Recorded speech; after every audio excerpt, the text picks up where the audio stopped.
incluyendo un poco al grupo, sobre todo tratando de defender un poco los principios de la cirugía de mínima invasión, ¿no? Si bien ha ido ganando más terreno, y creo que ahora iremos ganando más terreno con esto de que se ha ido abriendo un poco la frontera para este tipo de cirugía en Estados Unidos, creo que hay que defender mucho los principios básicos de la cirugía, ¿no? De la cirugía de mínima invasión. Algunos, como nos los enseñó el doctor Isham a todos nosotros, y otros que han ido derivando de estos conocimientos, ¿no? Yo voy a hablarles de un tema que es la osteotomía de la base del primer metatarsiano, y cuando he platicado de este tipo de temas con el doctor Isham, pues a veces no le gustan mucho este tipo de visiones de la cirugía, pero bueno, pues a mí me ha funcionado bien y creo que está muy basado en los principios que él nos ha enseñado a todos de este tipo de cirugía, ¿no? Les agradezco nuevamente la invitación, doctor Juanto, doctor Sancho Barroso, a todos ustedes por estar aquí en un viernes que a veces no es tan fácil estar en este tipo de reuniones en este tiempo. Bueno, entonces, a ver, creo que ya hice. Déjenme tratarles de compartir mi pantalla para que entonces ahí ya Ahí empezamos estamos. a ver la presentación. Sale. Entonces vamos a entrar de lleno en el tema. Si tienen algún comentario en el transcurso de la plática, por favor,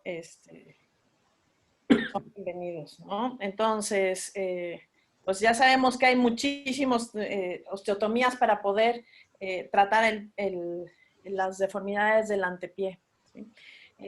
Yo aquí una de las cosas que sí sigo es utilizar algunos algoritmos para saber qué tipo de osteotomía voy a utilizar en mi pie. Entonces, mi filosofía para utilizar la cirugía de mínima invasión es que esta es una herramienta que tenemos que basar en los conceptos que ya tenemos establecidos. Entonces, si nosotros tenemos este tipo de osteotomías basales del primer metatarsiano, las voy a hacer específicamente cuando tengo un ángulo intermetatarsal mayor a 15 grados. Y después de esto tengo que evaluar un par de cosas. Tenemos el PASA aumentado. Bueno, pues entonces a lo mejor tengo que hacer una osteotomía diaficiaria en vez de la base, o bien hacer una doble osteotomía. Si tengo el PASA correcto, hago nada más esta osteotomía de la base, o si tengo una inestabilidad del acuño metatarsial, entonces necesitaría hacer una artrodesis probablemente. Pero bueno, entonces tenemos a estos pacientes que tienen un ángulo mayor de 15 grados y que en principio el ángulo PASA está bastante cercano a lo habitual. Entonces, ¿cómo hago yo esta osteotomía? Nos vamos a centrar, digo, ya todo el mundo conocemos este tipo de cirugía de mínima invasión, entonces nos vamos a centrar específicamente en el tema. Entonces, hago la bunectomía. Aquí hago una cosa diferente en cuanto a la bunectomía. La bunectomía la hago a través, vamos a ver algunas imágenes más adelante, pero la hago a través de la incisión de Laking, ¿sí? Entonces, a través de esta incisión, hago mi bunectomía, después hago mi cápsula lateral con la tenotomía del aductor. La verdad es que prácticamente en todos mis pacientes hago este tipo de gestos, y hago mi osteotomía de Aiken, ¿sí? Si tengo que hacer algún otro tipo de osteotomía en los metatarsianos centrales, entonces paso a hacer todo el resto de la cirugía que tengo que hacer, o de los dedos. Y dejo como último procedimiento en la cirugía esta osteotomía de cuña de cierre de la base del primer metatarsiano, ¿sí? Aquí cambio un poquito mi programa de rehabilitación. En general uso los zapatos de rehabilitación por 6 semanas. Cuando hago una osteotomía distal, en general los uso nada más por 4 semanas, pero cuando hago esta osteotomía de la base sí los uso más tiempo. Y los vendajes los uso entre 6 y 7 semanas, el vendaje correctivo. Entonces, esto es como se plantea la osteotomía de la base, ¿no? Hacer la bunectomía que todos sabemos, de la cápsula y el tendón, hacemos el Aiking y finalmente hago una osteotomía en cuña de cierre lateral, ¿sí? Donde dejo mi cortical medial respetada para poder modificar este ángulo intermetatarsiano, que es lo que yo necesitaba para poder corregir mi hallux en estos pacientes. Entonces, este es un video de un bunion habitual, pero les digo, normalmente en este tipo de osteotomía lo hago a través de la incisión del Aiking. Después hago mi cápsula como normalmente, déjenme le quito el sonido. Hacemos la cápsula, vemos que esté liberado y finalmente hago mi aching. Y ya como último procedimiento, si ustedes ven en esta control de fluoroscopía, tenemos ya las osteotomías de los metatarsianos laterales. En este caso, estuve haciendo algunos casos, la verdad, con tornillos para el aching. No me implicó mayor diferencia en mis pacientes, entonces la verdad es que lo abandoné, pero bueno, en algunos casos le ponía tornillo al aching. Y finalmente hago la osteotomía en cuña de cierre con la base lateral, ¿sí? Entonces hago un abordaje dorsal. En general trato de utilizar una fresa 2.1 extra larga para que sea más fácil el realizar el procedimiento, y con esa misma fresa es con la que hago toda la osteotomía. ¿Por qué hacerla mediante cirugía de mínima invasión? Creo que tenemos, ¿por qué hacemos todas estas técnicas? Claramente el dolor postoperatorio de nuestros pacientes es mucho más controlado que cuando hacemos las técnicas abiertas, ¿no? Creo que todos ustedes han tenido pacientes que los han operado abierto y luego se operan de forma percutánea o de forma mínima invasiva y lo refieren claramente, ¿no? Los protocolos que tenemos del dolor, pues la verdad es que utilizamos los analgésicos durante poco tiempo. Lo hago como cirugía ambulatoria, sea osteotomía de la base, distal, cualquiera. Y creo que esto es muy importante para nuestros pacientes. La verdad es que tiene un costo bastante menor de cuando hacemos cirugías abiertas, ¿no? ¿Qué es lo que le tenemos que avisar a nuestro paciente? Y esto sí, yo siempre lo hago y supongo que ustedes también lo hacen, que vamos a tener un edema residual. Ahora, la verdad es que el edema residual que yo he visto cuando hacemos osteotomía, cuando hago la osteotomía de la base, es menos duradero, digamos, que cuando hago la osteotomía distal. Entonces, esta es una de las diferencias también que encuentro cuando hago mis pacientes con osteotomía de la base a osteotomía distal. Lo que siempre les aviso, y ustedes me imagino que también se lo han encontrado, es que cuando les quita uno el vendaje al principio, ven los callos y ellos se sienten como que, bueno, no me iba a quitar la hiperkeratosis, bueno, pues no, y esto hay que avisárselos, ¿no? La rigidez articular, yo la verdad es que creo que si iniciamos una rehabilitación temprana, no vamos a tener rigidez articular, y si tenemos un buen manejo de nuestras osteotomías, decidimos dónde las vamos a hacer y las hacemos correctamente, las recidivas son pocas. Entonces, les voy a presentar un estudio de casos que hice con estas pacientes de osteotomía de la base. Es un estudio tipo cohorte, observacional y prospectivo. Todos mis pacientes reunían estos criterios que vimos al principio, un hallux de un ángulo intermetatarsiano de más de 15 grados, o sea, tener un hallux valgus severo. A todos se les realizó por lo menos estos procedimientos. No contamos como excluyentes que se le hubieran realizado otros procedimientos, pero a todos le hicimos la liberación de las estructuras laterales, una osteotomía de aching y una osteotomía percutánea de la base del primer metatarsiano con o sin fijación, porque les voy a ir contando un poquito de cómo he ido haciendo esto de la fijación. Entonces, teníamos 49 pacientes que seguimos, 3 eran hombres, el resto mujeres. Entonces hay una mayoría importante de 93% de mujeres. El seguimiento promedio que le dimos a estos pacientes fue de 20 meses y la edad promedio estaba en 57 años, ¿no? Entonces, tenemos que estas osteotomías he ido cambiando durante el tiempo cómo las he manejado en cuanto a fijación. La verdad es que inicié manejándolas, fijándolas con un tornillo canulado y en esta serie teníamos 11 pacientes fijos con un solo tornillo canulado. Después, por los costos y a veces pues el poder contar con este tornillo canulado, cambié por no ponerles ninguna fijación, ¿sí? Entonces, la verdad es que la osteotomía no se me desplazaba ni hacia plantar ni hacia dorsal, pero perdí un poquito de la corrección durante el seguimiento. Esta corrección la perdía hasta las 6 semanas, o sea, durante esas primeras 6 semanas podemos tener algo de movimiento de la osteotomía y es por eso que mantengo el vendaje y el zapato de rehabilitación durante estas 6 semanas. Después de las 6 semanas ya no tenía yo movimiento, pero entonces sí perdía un poquito de esta corrección que lograba si no les hacía algo de fijación y entonces después cambié por fijarla con 2 clavillos de Kirchner paralelos que pongo entrando en el primer metatarsiano y fijo hacia el segundo metatarsiano. Entonces, la verdad es que es un método de fijación bastante efectivo y bastante poco costoso para el paciente, que en el medio en el que yo trabajo más, que es un hospital público en el que el paciente debe de costear su material de síntesis, pues esto la verdad es que hace bastante diferencia, ¿sí? Nuestros pacientes durante todo el seguimiento mostraban una satisfacción de 9 puntos, 9 sobre 10, 9.3, entonces bastante satisfechos, ¿no? En esta gráfica vamos a ver cómo se modifica tanto el dolor como la OFAS, la escala de la OFAS en el prequirúrgico. Aquí tenemos el prequirúrgico con el dolor alrededor de 7 puntos y en el postquirúrgico, en el seguimiento final, con 1 punto. Entonces disminuye bastante esto, ¿no? Es estadísticamente significativo. Y el AOFAS pasó de tener 49 puntos en el prequirúrgico a 88 puntos en el postquirúrgico al final del seguimiento. ¿Qué complicaciones vimos en estos pacientes? Entonces, tuvimos en 8% de estos pacientes un bunion residual.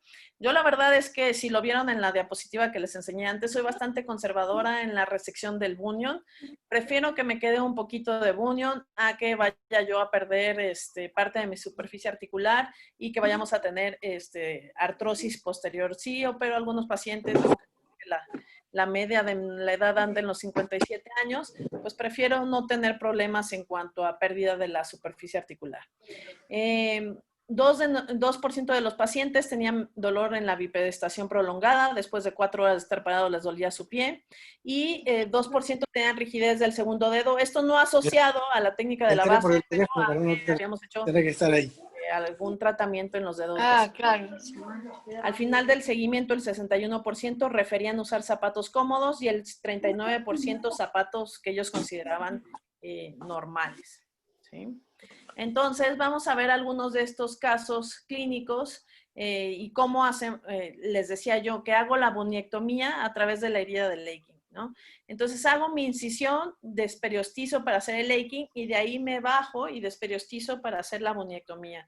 La verdad es que como no voy a hacer una osteotomía distal, pues no va a hacer este abordaje y además es como más fácil, le entra uno más recto para hacer esta buniectomía si entra uno desde el Laking. Entonces, sobre todo en el pie izquierdo, que a veces batalla uno para hacer el bunion, cuando lo hacemos desde el abordaje de Laking es bastante más sencillo. Entonces, en general, en la base tiendo a hacer la buniectomía desde este abordaje y es el mismo que después voy a usar para la osteotomía. Entonces, le ahorro un abordaje a nuestro paciente.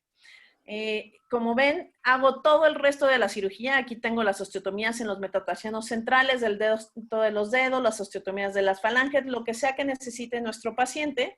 Y como último gesto quirúrgico, dejo la osteotomía de la base. Ahora yo opero mucho con mis residentes y entonces estaba haciendo habitualmente la osteotomía primero y luego lo fijaba con los clavillos y esto me dejaba a que ustedes han puesto los clavillos, ya saben que a veces los pone uno a la primera y sin problemas y a veces está uno batallando muchísimo tiempo para poder poner un clavillo y tomar el segundo metatarsiano. Entonces lo que hago ahorita, mi técnica ha cambiado un poquito y entonces paso primero mis clavillos.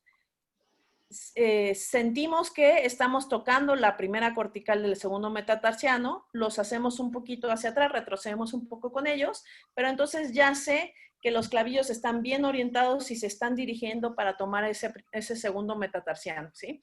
Y entonces ahí puedo estar reubicando mi clavito sin que tenga yo miedo de que mi osteotomía se pueda estar desplazando ya sea hacia dorsal o hacia plantar, ¿sí? Entonces, primero coloco mis clavitos y después hago mi osteotomía. Por eso es que ven esta radiografía ya con los clavillos puestos y todavía sin una osteotomía de la base, ¿sí? Siempre todos estos procedimientos, y yo insisto en que no los podemos hacer, no tenemos un fluoroscopio dentro de la sala, ¿no?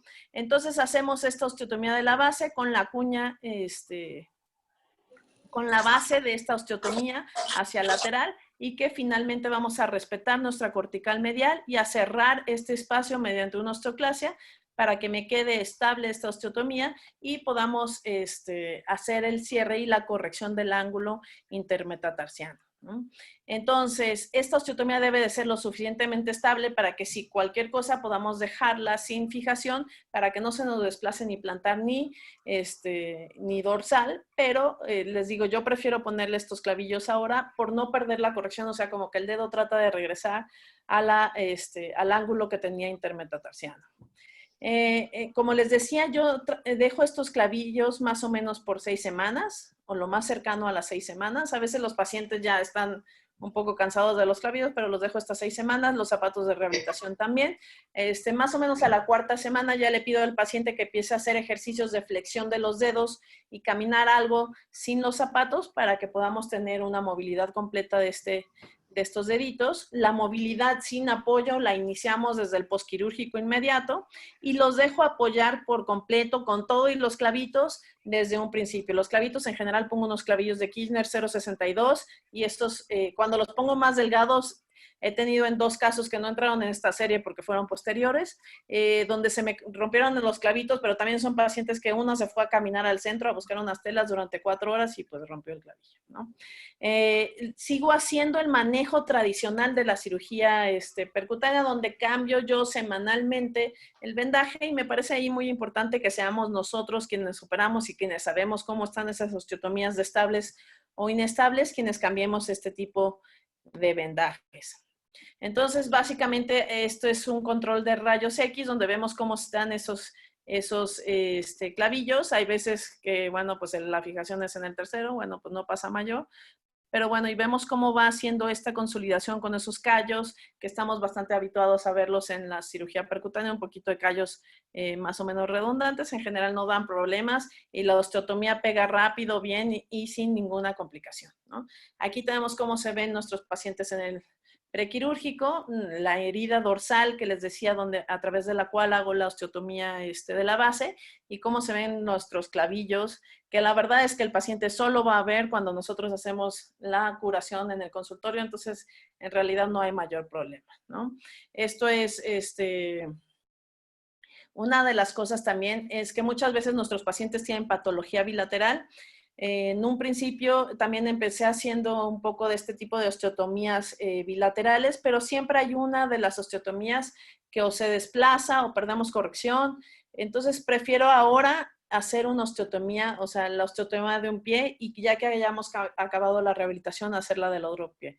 Entonces, en principio esta osteotomía ya no la realizo de manera bilateral, siempre un pie a la vez, ¿no? Entonces tenemos otra vez nuestro paciente con el ángulo intermetatarsial aumentado. Si tenemos pasas inclinados, pues ya sea que hagamos una doble osteotomía o le digamos al paciente que eso se hará en otro tiempo si es que fuera necesario. En general no es necesario, ¿no?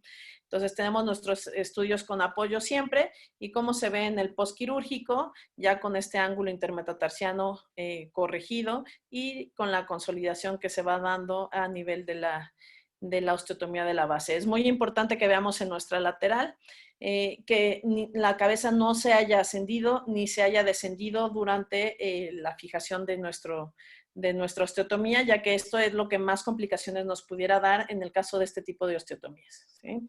Entonces, aquí está esa paciente que veíamos a las 3 semanas de posoperatorio. En general, como la verdad es que la herida donde hacemos la osteotomía de la base, tenemos que desplazarnos bastante. Es una herida que es un poquito más grande, entonces tarda un poco más en cicatrizar que el resto de las heridas, pero en general no necesita ni que le pongamos ningún punto de sutura ni nada. Yo tiendo ya, la verdad, a no suturar nunca las heridas, salvo que por algo, si por algo se me haya quemado la piel, entonces siempre retiro la piel quemada y le pongo un punto de sutura, o si hay algún otro problema, bueno, pues entonces si por algo se me hizo más grande la herida, le pongo un punto de sutura y no hay mayor complicación, ¿no? Ya que quitamos esos clavillos, esto es como se ve, la osteotomía ya en fase de consolidación y aquí las osteotomías de los clavitos, los hoyitos donde pasaron en el segundo metatarsiano, ¿no? Entonces así está en el prequirúrgico, como se ve en el posquirúrgico y podemos ver la movilidad que tiene a los 3 meses, una adecuada movilidad. Y creo que esto es importante. Hay menos edema de la articulación metatarsofalángica cuando hacemos este tipo de osteotomías proximales que cuando hacemos la osteotomía de Reverdine Isham. En general, eso es lo que yo he visto en mis pacientes y la recuperación de la movilidad es un poquito más rápida. Entonces, es otra de las cosas por las que me gusta a mí, la verdad, este tipo de osteotomías. Cuando llegamos a inestabilizar la osteotomía, que esto es una de las cosas que nos puede pasar, si nos acercamos demasiado a la cortical o si hacemos una cuña demasiado grande, bueno, pues en realidad este tipo de fijación es suficiente para mantener la osteotomía en una buena posición y que no tengamos ninguna otra complicación, ¿no? Entonces, este es otros casos, ¿no? Donde vemos la apertura del ángulo intermetatarsiano, cómo se ve después de la osteotomía de la corrección. Tenemos que ver que no haya ascenso o descenso de la cabeza. Aquí lo que vemos aquí que se ve raro es la osteotomía del segundo metatarsiano, pero bueno. Y les digo, algunos casos en los que ponían la fijación del Aikin, la verdad es que vi que esto no tendría mayor implicación. Este es el mismo paciente que veíamos en el fluoroscopio hace rato. Y cómo en este paciente era el momento en el que yo estaba haciendo sin fijación. La verdad es que nada más tenía el clavillo que llevo usado para el Aikin y esta osteotomía se me inestabilizó. Y bueno, lo que hice fue telescopar uno con el otro y la verdad es que ha sido una de las osteotomías más estables y la paciente, la verdad, bastante contenta, sin ninguna deformidad. Esta paciente es mamá de uno de mis residentes, tenía que ser con la que se me inestabilizara la osteotomía y la hemos seguido durante mucho tiempo sin ninguna complicación, ¿no? Pacientes muy jóvenes, esta paciente con 17 años, sí algo de inestabilidad del acuño metatarsial, pero la verdad es que aunque sea uno de los, por ejemplo, en la literatura de Estados Unidos vemos mucho las osteotomías de lápidos para estos hallux valgus juveniles, yo tiendo a ser un poco más conservador y tratar de mantener las articulaciones y ya si recidivan o tenemos algún otro problema, pues entonces ya plantear la osteotomía, la artrodesis de lápidos. Entonces este es uno de los casos que se hizo sin fijación. Si ven también es uno de los casos, de los primeros casos, entonces también hice la osteotomía bilateral, pero les digo, siempre perdíamos un poco de corrección en estos casos, entonces fue por lo que fue migrando de método de fijación. Aquí está a los 3 años, de todas maneras la paciente contenta, sin la deformidad que le molestaba, perdón, pero sí, y creo que con un resultado que nos hubiera gustado un poco más de corrección en ese pie. Después la otra fijación que les comentaba con un tornillo canulado, yo sentía que no me daba toda la fijación que necesitaba, entonces por eso migré a no ponerle fijación definitivamente y bueno, finalmente me he acomodado más con la fijación de los 2 clavillos o cuando uso tornillos porque los pacientes no quieren tener los clavillos, entonces pongo ya 2 tornillos en general cruzados y me dan bastante mejor estabilidad y pues más fácil la colocación. Este es otro paciente, entonces tenemos un paciente el que veíamos de 17 años y también estos pacientes, esta paciente tenía 70 años, una deformidad bastante grande con el segundo dedo cruzado, entonces podemos hacer el manejo de todo el antepié y con esta osteotomía de la base podemos corregir esta deformidad muy grande, ¿sí? No perdemos tanta distancia en el metatarsiano, que podría ser una de las cosas que pudieran no gustar en la osteotomía de la base. La verdad es que no se pierde tanta altura y cuando lo podemos combinar porque el paciente tiene algún problema en los metatarsianos centrales, la verdad es que pues prácticamente no es perceptible este acortamiento del metatarsiano, ¿no? Esta paciente, por ejemplo, fue una de las que realicé sin fijación y en realidad aún a esta edad sin ningún problema en cuanto a la evolución de la osteotomía y de la consolidación. Como conclusión, tenemos que en esta serie vemos una adecuada corrección y es estable en cuanto a la configuración de nuestra osteotomía. Tenemos un buen resultado funcional y cosmético con pocas complicaciones y en realidad poco dolor posquirúrgico, ¿sí? Entonces podemos decir que esta osteotomía proximal del primer metatarsiano, realizada en forma de mini invasión o percutánea, asociada a una osteotomía de Aikin, es una buena herramienta para el tratamiento de un hallux valgus moderado o severo. Y ahora he cambiado un poco mis vendajes. No sé ustedes qué tanto han probado los vendajes con estas cintas de kinesiotape. Entonces, esto me permite a mis pacientes, sobre todo cuando pongo tornillos o las osteotomías distales que no pongo clavillos, por ejemplo, ponerle este tipo de vendajes y que ellos se puedan bañar desde muy temprano y eso la verdad les ha gustado muchísimo a los pacientes. Entonces, hasta aquí mi presentación y no sé si tengan algún comentario o duda en cuanto a este tipo de osteotomías. Muchísimas gracias, Ana. Ha sido muy amable. No lo oímos, doctor. Perdón, ¿ahora sí? ¿Me escuchan? Hola, hola, ¿se escucha? Sí, Sí, Mario, se escucha. Perfecto. Sí, Mario, se escucha. Ok. Bueno, Ana, Doctor, muchísimas gracias por tu presentación, excelente como no sé siempre. si soy yo, pero no oigo al doctor Juanto. ¿Lo oyen ustedes? Sí, Sí, sí. tenés silenciada tu computadora, Ana. Ah, soy yo, Silencio. sí, soy yo. Ahora sí. Gracias. Ya, perdón, soy yo que me puse en mute para no oír mis videos. Claro, claro, es así. Bueno, yo quería decir que primero que muchas gracias por tu excelente presentación como de costumbre. Segundo, que omití decir, eh, esto puede sonar a- a- a algo ya dicho y armado, pero es la primera presentación que tenemos después de las 13 o 14 que tuvimos en que tenemos el honor de escuchar a una mujer ortopedista con tanta experiencia como vos y te agradecemos tanto que nos hayas dado esta oportunidad. Segundo, voy a hacer alguna pregunta yo primero y principal, ya que tengo la pelota, como decíamos cuando íbamos a jugar al fútbol, la pelota es mía y ¿En hago qué lo cancha? que quiero. Bueno, mi pregunta es, ¿hay una osteotomía en L o en V corta Ajá. que según, digamos, el doctor Sánchez Pulgar y también el doctor Aisham la realizan que, digamos, la filosofía de la L o la B corta es que es mucho más estable? Esa es la primera. Yo quería saber si vos tenías experiencia, si alguna vez la habías hecho. Y la segunda pregunta viene por el lado de la fijación. Hay allí unas fijaciones que hay unas... silencien los micrófonos, por favor. A ver, había una sutura que se pasaba a través del primero y del segundo metatarsiano y se suturaba a nivel distal para que también nos diera cierta estabilidad. Quería saber qué pensaba de eso usted, doctora. Gracias, doctor. Sí, hay osteotomías, digo, hasta se puede hacer un chevrón proximal o está la osteotomía de L que se supone que le da más estabilidad a la osteotomía. La verdad es que me acomodé haciendo esta osteotomía en B y pues es la que más manejo, es la que me sale más fácilmente, digamos, y creo que hay muchísimas osteotomías y cada quien se va acostumbrando a la que más hace, ¿no? Y esta me ha resultado práctica. Me parece que es eh, me parece que es una osteotomía bastante estable, bastante fácil de realizar y entonces creo que por eso me quedé con esta osteotomía.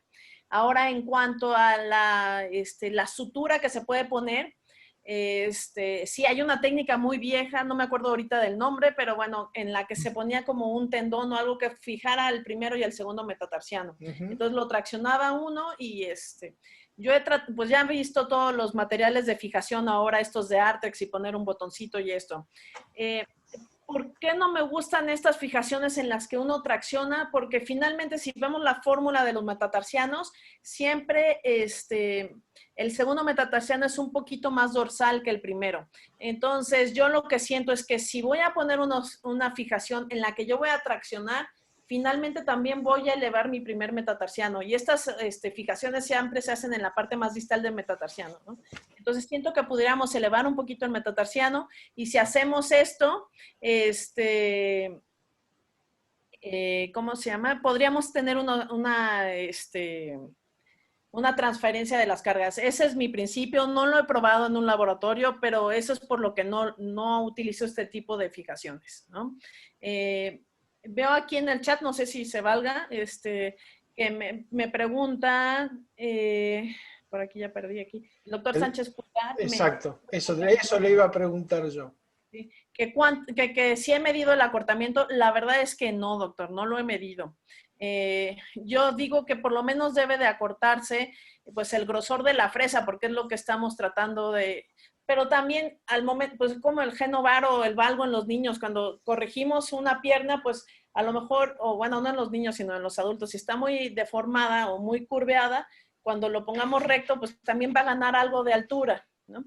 Entonces, no, nunca lo he medido realmente para saber cuál es el acortamiento real que tenemos del metatarsiano.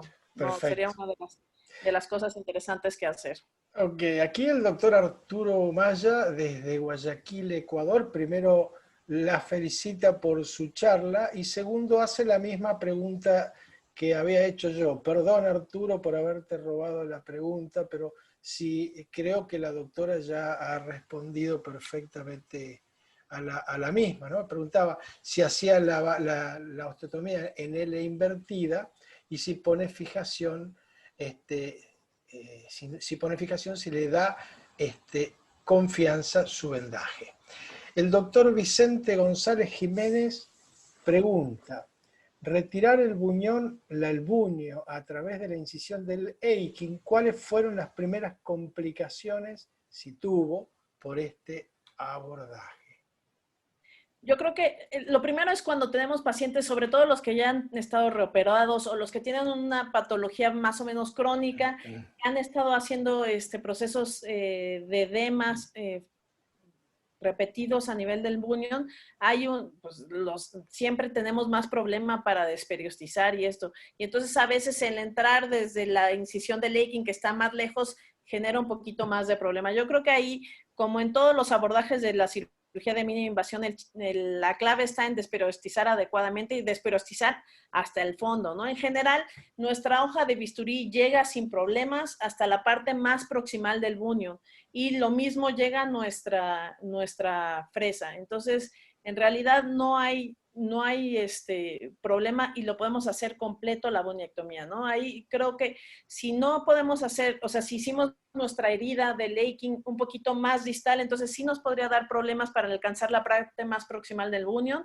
pero si lo calculamos bien, ahí sí medimos que podamos llegar con nuestro bisturí hasta la parte más proximal, en realidad no hay tantos problemas. Una de las complicaciones sería, hay que tener mucho cuidado de entrar y no dirigirnos, o sea, entrar paralelo a la cortical del metatarsiano y no entrar biselados, que a veces eso es parte de lo que nos pasa al principio. Y la otra es que por esa incisión vamos a trabajar el bunion y luego el Eiking. Entonces son dos osteotomías, entonces tener cuidado con que no se nos vaya a quemar la herida, como tenemos cuando hacemos el reverse, ¿no? Pero sabemos que estamos ahí forzando un poquito. Entonces, creo que esas serían las complicaciones o los puntos que habría que trabajar para que no tengamos complicaciones con esa herida. Muy bien. Aquí el doctor Fernando Sancho Barroso nos pregunta si has tenido casos que evolucionan al hallux varus. Toco madera, doctor, todavía no he tenido ninguno que me haga hallux varus. No. Bueno, y la segunda pregunta, en casos de un hallux incongruente, con un ángulo intermetatarsal mayor de 16 grados y aumento del ángulo pasa, ¿le haces doble osteotomía? La verdad, doctor, creo que, por ejemplo, para el hallux varus, a lo mejor por eso soy más conservadora en el quitar el bunion y prefiero que me quede un poquito de bunion a que se me vaya a ir en varus, ¿no? Creo que el resolver el hallux varus es bastante complicado. En cuanto a si hago la doble osteotomía, cuando estoy muy forzada la hago. En realidad, si veo que corrige lo suficiente, la verdad es que no la hago y aunque se quede el pasa un poquito aumentado, en general hay muy poquita recidiva. Pero en los casos en los que ya hice la osteotomía de la base y se sigue viendo con algo de deformidad del dedo, entonces sí le agrego una doble osteotomía, pero digamos que son pocos los casos en los que lo hago. Algunas veces lo platico con el paciente y les digo que si es necesario, bueno, pues se volverá a hacer algún tipo de osteotomía, pero en general es poco la recidiva y si el paciente se está operando por dolor más por algo estético, en general le resuelve uno el problema al paciente y creo que quedan bastante conformes con la corrección. Perfecto.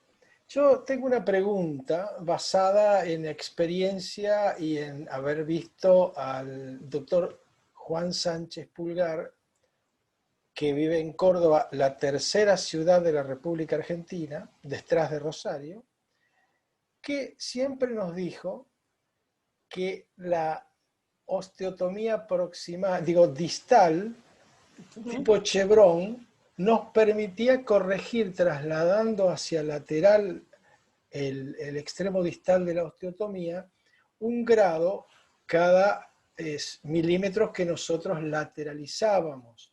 Y bueno, como uno no tiene, digamos, no es tan proclive a hacer osteotomías proximales, sobre todo en pacientes adultos y sin problemas neurológicos, sí en pacientes neurológicos, la pregunta es, ¿qué valor le das a esa osteotomía de Chevron en los pacientes en los que están al límite de un intermetatarsiano que te obligue, por lo menos en tu manera de ver, a hacer una osteotomía proximal? No sé si fui claro con la pregunta, doctora. Sí, sí, sí, muy claro.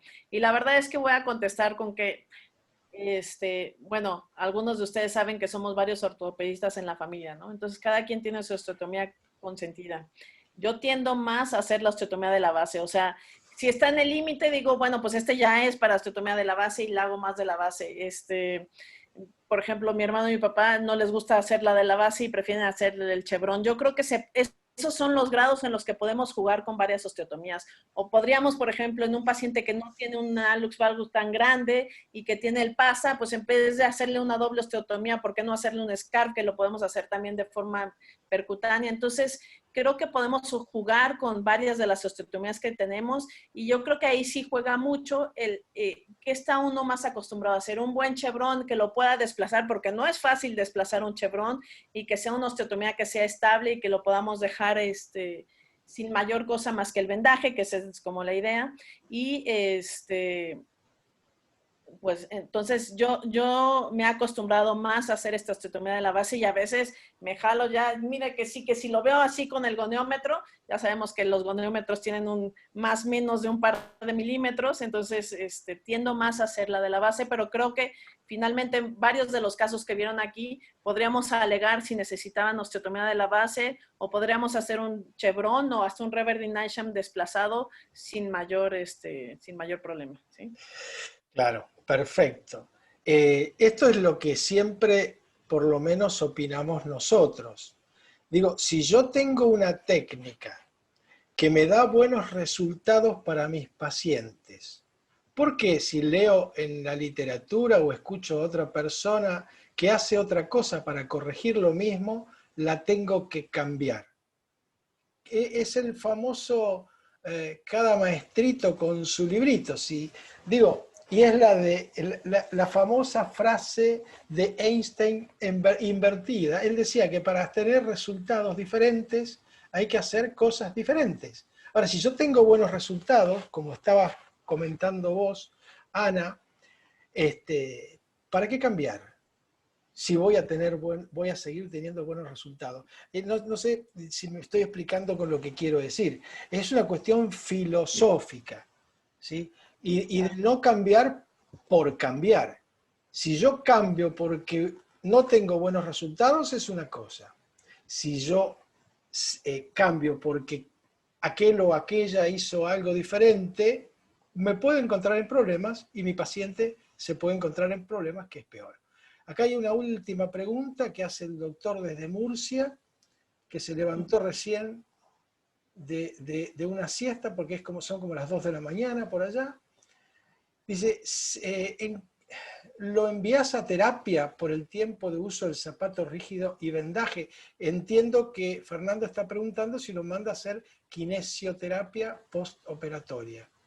En realidad, algunos de los pacientes van, pero en general les enseño a hacer los ejercicios de rehabilitación desde el prequirúrgico, ¿no? Entonces, casi uno de los requisitos para que los operemos es que ellos sean regulares con sus ejercicios, porque así yo sé que ya lo saben y que sí los van a hacer en el postquirúrgico. Entonces, iniciamos la rehabilitación desde muy temprano, aunque traigan el zapato de rehabilitación, o sea, lo usan para caminar, pero pueden movilizar su dedo desde que realizamos la cirugía.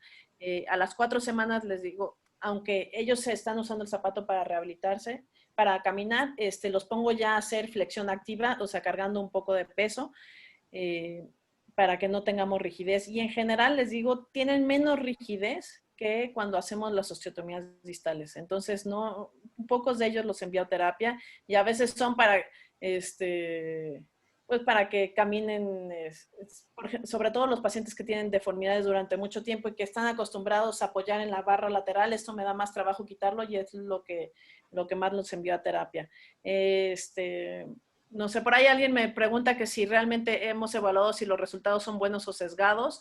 Pues lo que trato es en el estudio que les presento, yo no evalúo a los pacientes en el posquirúrgico, sino los evalúan otro médico. Precisamente yo me salgo de la evaluación cuando les preguntan al paciente qué tan satisfecho está con los resultados, porque definitivamente los puede sesgar, pero bueno, tratamos de que sean lo menos, digamos, coercionados en decir que se sienten bien, estando ahí su cirujano, ¿no? Que es quien nos va a seguir viendo. Pero eso es relativo, lo del sesgo, y estoy de acuerdo con que, digamos, un resultado sesgado puede estar sesgado por la propia observación, es decir, por la subjetividad de cada uno. Pero lo que ocurre, que lo que yo disiento en esto de que vos decís que el paciente te va a decir que anda bien cuando no anda bien. En el caso de las señoras que operamos de hallux valgus, si no andan bien, no van a decir que no andan bien. Por lo cual, para mí, la satisfacción por parte del paciente forma parte de un análisis objetivo de lo que uno ve. Porque primero lo vemos que está corregido, vemos la radiografía que está corregida, no tiene dolor y te dice que anda bien. Bueno, a ver, si tiene 4 patas y ladra, es un perro. Es decir, por supuesto que no es un análisis que se debería hacer desde el punto de vista del análisis científico de los estudios científicos. Pero a ver, ¿quién me dice que un estudio, un paper, tiene una, digamos, es tan importante como un nivel 1 o un nivel 2 de basado en la evidencia? No existe en ortopedia. No existe. Está muy bien que lo vea otro paciente en el postoperatorio, sobre todo si es de la familia y amigo. El problema es cuando te lo ve otro y es un enemigo. Bueno, aquí creo que es la última pregunta por acá. Sí. Esta es una pregunta que iba a hacer yo. Gracias, Fernando, me hiciste acordar. Hay una relación directa entre la inestabilidad de la subastragalina y la recidiva de esta patología una vez operada, y además, si no se opera, en la progresión de la deformidad del hallux. ¿Cómo lo ves? ¿Lo tenés en cuenta? Sí, la verdad es que sí lo tomo en cuenta. Si yo veo un paciente, sobre todo un paciente que tenga pie plano y mucho valgo de retropié con que es astragalus 3 cubierto, en general yo sí tiendo mucho a poner las endortesis, las prótesis subastragalinas, ¿no? Entonces, y lo hago en el mismo tiempo quirúrgico, la verdad es que eso no me da mayor problema. Entonces, pongo la endortesis y después hago todo el tratamiento del antepié. Sí, bueno, no hay más preguntas. No lo acepte, pero... sí. Perdón, doctora, seguí. No, está bien, le digo que sí lo trato al mismo tiempo, digo, salvo que el paciente no lo acepte, pero sí es una de las cosas que nos puede dar recidiva y sobre todo, persistencia del dolor, ¿no? Magnífico. Bueno, para mí faltaría nomás que digas que pones una endortesis extraósea tipo Hypercure y tengo hecha la noche. Pero sí, bueno, es un chiste. Yo te agradezco mucho, Ana, que estés con nosotros. Les agradezco a la audiencia que a esta hora de la tarde-noche, sea en México que en Ecuador y que en otras partes de Latinoamérica como acá en Argentina, estén conectados con nuestro grupo. Les digo que la próxima semana lo vamos a tener al doctor Claudio Saposnik, que nos va a hablar sobre artrodesis subastragalina percutánea. Vuelvo a reiterarte la felicitación y las gracias, Ana, pero no sin decirte que en mi próximo viaje a México vamos a andar navegando en velero por allá, por Acapulco. Muy Gracias bien. a todos, que tengan muy buenas noches y será hasta el viernes próximo. Gracias. Hasta luego. Gracias. Buenas tardes. Chau, chau, chau.